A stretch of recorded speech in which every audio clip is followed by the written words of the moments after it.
Sometimes love isn't enough. As an adoptive mom, people would often say this to me, as if to imply I couldn't love my son enough to change behaviors or heal his trauma, so I should probably just give up. At least that's how I took those four powerful words, which had buried themselves deeply in my mind, leading me to doubt my ability to parent my child. Sometimes love isn't enough. That is the truth. Oftentimes, you need love and powerful, personalized tools to raise a child who's experienced trauma and disrupted attachment, or a child who you're struggling to connect with. I am on a mission to help parents raising kids with a tricky past to show up with unconditional love and practical tools to lovingly manage even the most challenging of times. Be sure to subscribe to our podcast and follow us on Instagram and Facebook. Plus, if you like what you hear, I'd love for you to leave a review. Now let's get to the good stuff.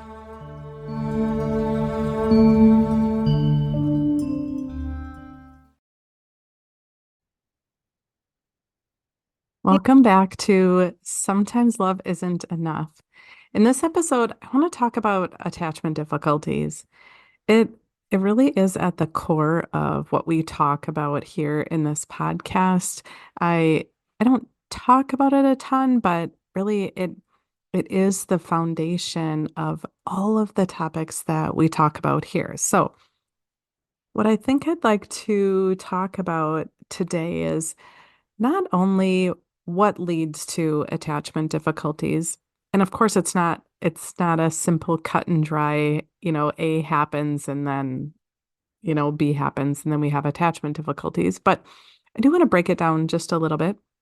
I want to talk about the different attachment styles, and then talk about some things that we might notice in our kiddos, and then some strategies that we can do to start building connection, to start working on that attachment piece. So first, let's talk about attachment styles first. I guess I'd like to start there. So, when we think about attachment, it really starts with our parent figure, whoever that might be. And I know there's so many different family types, parent types, family structures, but ultimately, as mammals, we need somebody to connect with. It's necessary for us to have a secure attachment.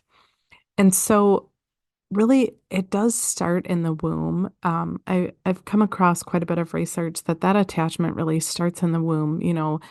Infant hears mother's voice, hears other voices that are in their everyday life, might hear music, is picking up on the hormones that mother is passing to the baby.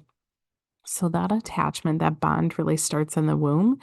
And then key things really must happen during those first couple of years of life.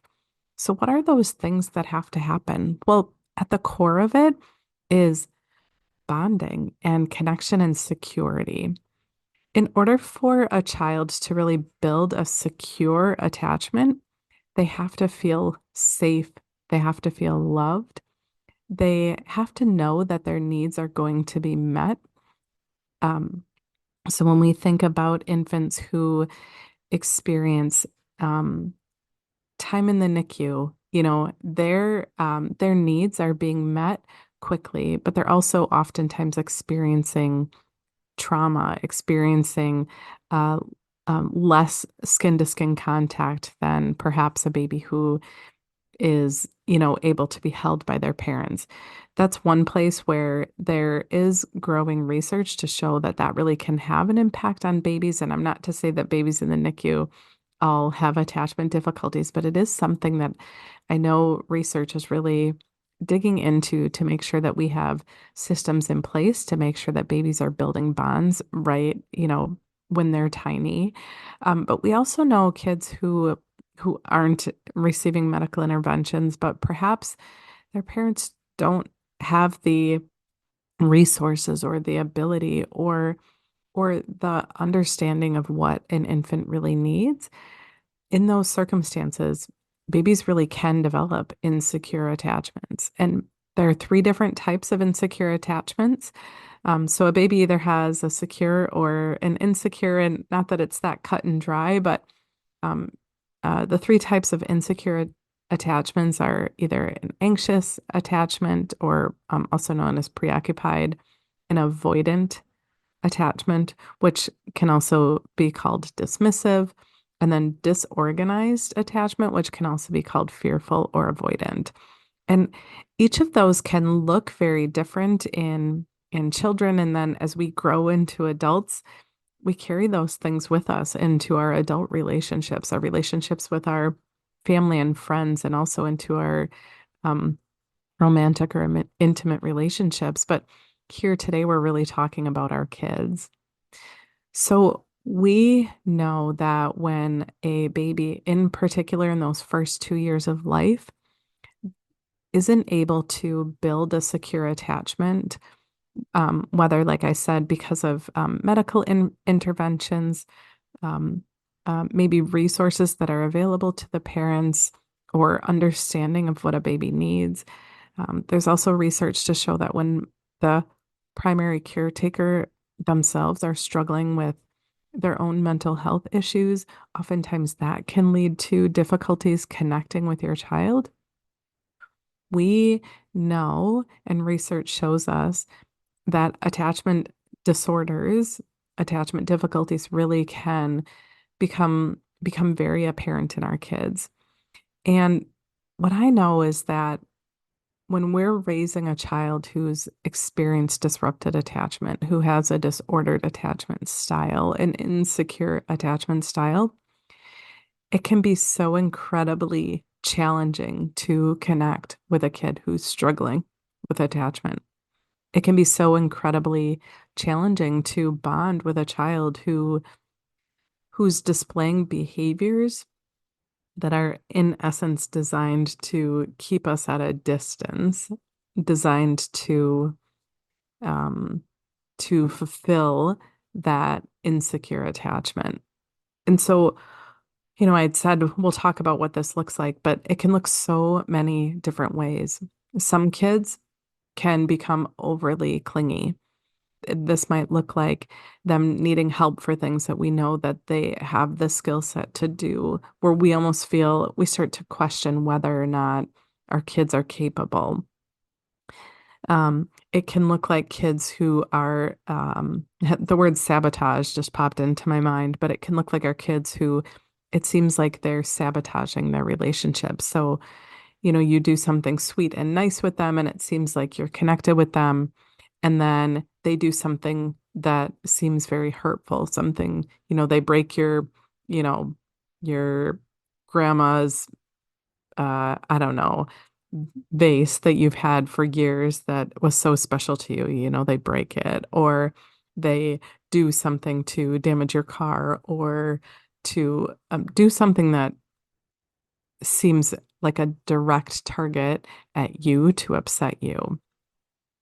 We can also experience with our kids where their attachment seems so up and down, where one moment it seems like they're so connected with you, and then the next moment they're so angry at you. So we can see all kinds of different things with our kids.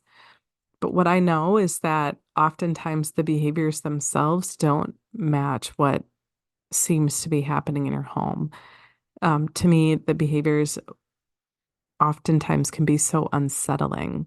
Like how can I love a child so much who works so hard to push me away, works so hard to create a wedge between me and them? And as a parent, it's so hard to have feelings where we're trying so much to love them and give them a loving and supportive home. And then these behaviors are happening that really are designed to push us away, push us parents away, and keep us at a distance. And as a mom, I know I found I felt really awful having feelings as I was feeling like my child was pushing me away, because I knew that he wasn't having deliberate thoughts or plotting to keep me at a distance. I knew that it wasn't something that he was doing on purpose. And as a parent, that became so incredibly hard for me because I was trying so hard, trying to be so loving and provide security and safety and reassurance. And at, in return, I was getting pushed away. And then my mind was telling me that he was doing this, although I knew he wasn't choosing to. So as a parent, it can just become so incredibly challenging as we have these kids who are just, it feels like on a mission to make sure that we don't have a loving relationship with them. But here's what I know. I know that those behaviors come from fear. Those behaviors come from a scared infant, toddler who so desperately just wants to be loved and to feel safe. And for whatever reason, with no blame, but for whatever reason, our kids weren't able to get that. I know that I've met so many parents who their children weren't adopted. They raised their own kids in their own home and they don't understand why their child has a disrupted attachment, why they're struggling with disordered, insecure attachment styles. And I don't have an answer for that. And I don't know if it's all that healthy to dig into what we did wrong. What I do know is that it's so important that we take clear steps to do what's right by our kids, to really step up to the plate and help them build connections with us. Because quite honestly, it doesn't matter today what led to our children's disrupted attachment 5 years ago, or 10 years ago, or 18 years ago. What has happened has happened. And our role as parents is to continue to figure out how to show up for our kids. So let's talk about some things that we can do for our kids to help to build connection, to help to build a more secure attachment in our kids who are really struggling to feel secure. Well, the first thing that I want to suggest is that we really reconsider consequences. As parents in a society that is filled with advice, I challenge you to consider what what is more important in your family. Is it more important that you're right, that your child learn a lesson? Is it more important that you save face with the neighbors or with whoever you think has an opinion about your parenting? Or is it more important that you help your child build a secure attachment so that they can not only be a, a loving member of your family, but also then move on to build securely attached relationships where our kids can grow up and have a spouse that they can just love freely and feel so secure in their attachment with them. I know that in the moment, it seems like our most important job is to attend to the behaviors. And I also know that when we take a step back, take a step outside of whatever behavior just happened and really look at the big picture, I know in my heart that providing a consequence for that current behavior is not more important than building a connection with your child. So that's my first challenge for you is to really reevaluate what's happening with behaviors in your home and how are you reacting to them. I know when I look back on what was happening in my home, I was so caught up because, quite frankly, the behaviors were constant, every day, multiple behaviors and phone calls and police interactions and all of the things. It was happening, it felt like constant. And I I couldn't see that I could take a step back and look at the bigger picture. And if you had asked me then, a few years ago, to take a step back and look at the bigger picture, I would have rattled off all of the hundreds of things that I was dealing with related to behaviors. So I'm here to help you look at it differently, to take a step back from those behaviors because, quite frankly, they don't all need to be addressed. Your child knows that what they're doing is wrong. Your child knows that they shouldn't be stealing or lying or hurting others or saying the things that they say or doing the things that they do. They know that. And if our kids had a more secure attachment, they wouldn't be doing those things. It isn't a consequence that's going to change the behavior. It's helping them feel secure, helping them feel lovable.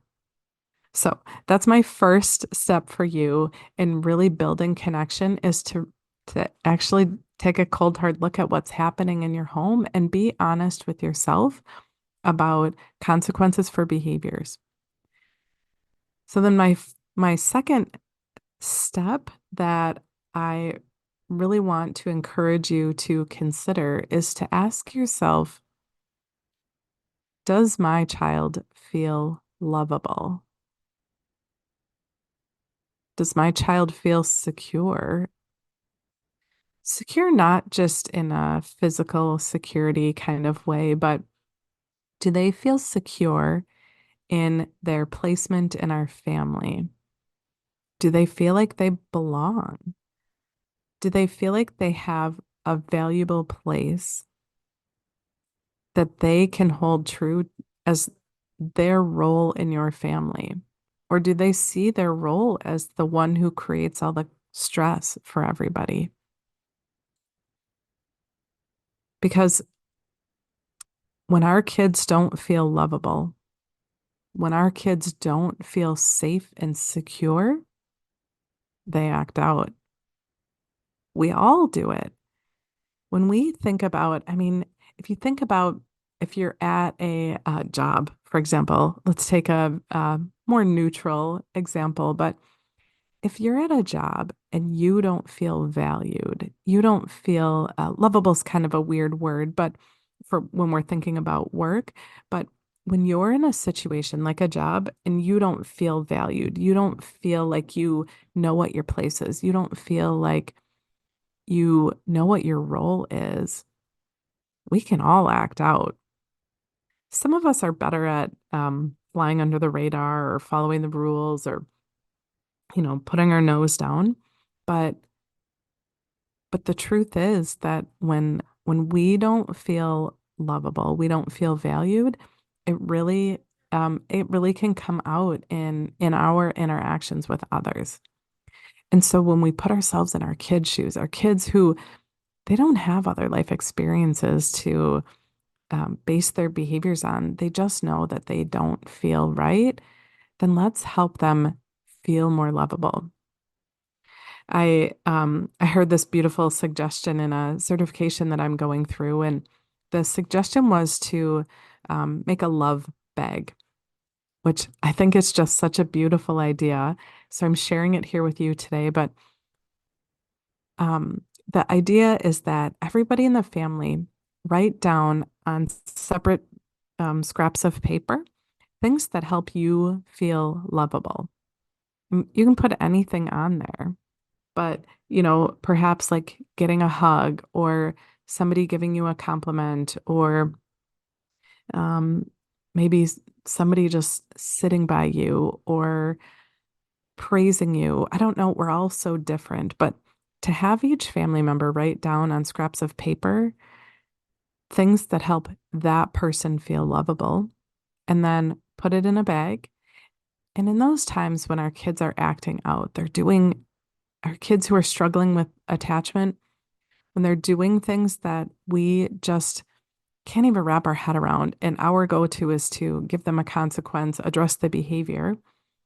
What if instead we pulled out their love bag and pick something out of there to show them how lovable they are? I know that this goes against a lot of the behavior management strategies that I am so well trained in, right? It can look like giving attention to a negative behavior. I just feel so strongly when our kids are struggling with attachment that that attachment piece comes before we ever can address the behavior itself. And I just feel so confident that the vast majority of the time our kids know that what they're doing is wrong. They know. And they're probably beating themselves up about it too. We don't need to add to the shame that they're feeling about the mistakes that they made. We need to help them feel more secure, more connected, and help them build a stronger attachment, a more secure attachment. So, I hope that you found this episode so powerful as we think about our kids who really are struggling with attachment.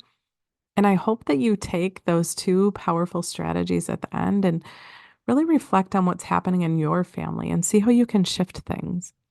I would love to hear, what's coming up for you, how this is working in your family. And if you feel stuck, book a free consult. I would love to talk with you about how I can support your family in doing exactly this because I know how incredibly hard it can seem when you're in the thick of it.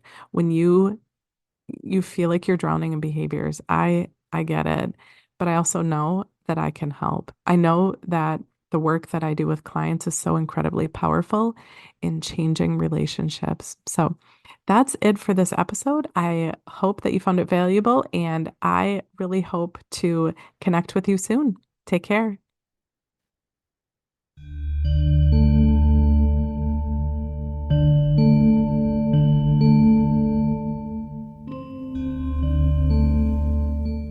I hope that you found this episode so incredibly powerful. Thank you for joining us for Sometimes Love Isn't Enough. If you resonated with what you heard here, please subscribe to this podcast and give us a review. You can also follow us on all the socials. Check the show notes for all the details about how to start tackling behaviors and creating a powerful, loving relationship with your child, a child who needs your love the most. And if your gut's telling you that it's time for a change now, book a free consult. I'd love to help you love unconditionally and show you that you have that power within you.